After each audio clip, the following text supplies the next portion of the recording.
Quand j'écoute un certain nombre d'émissions, notamment en philosophie, par exemple, ce qui me gêne le plus, c'est que l'on ne prenne pas la peine de distinguer les hommes et les femmes, l'homme et la femme.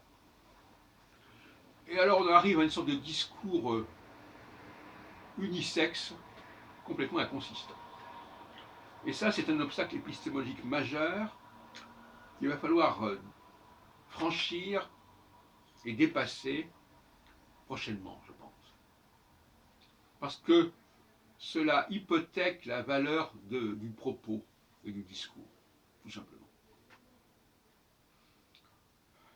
Alors peut-être que ça correspond à des attentes idéologiques qui sont ce qu'elles sont, n'est-ce pas, sur l'individu, sur l'égalité, et tout ça est préjudiciable singulièrement à propos de la qualité scientifique, je dirais, du propos.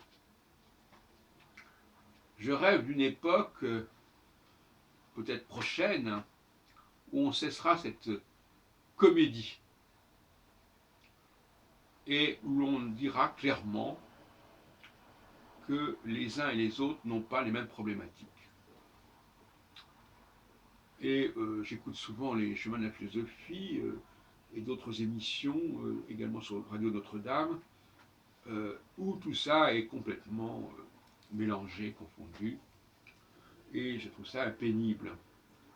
Et bien entendu, ça tient au fait que je condamnais tout à l'heure, que les gens ont au fait de s'identifier à un discours.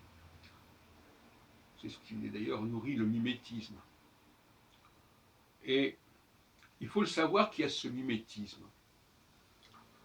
D'autant plus que, aussi bien les hommes que les femmes ont des oreilles, entendent, parlent, et que par le mimétisme, c'est l'imitation, c'est l'identification à un propos, à un groupe.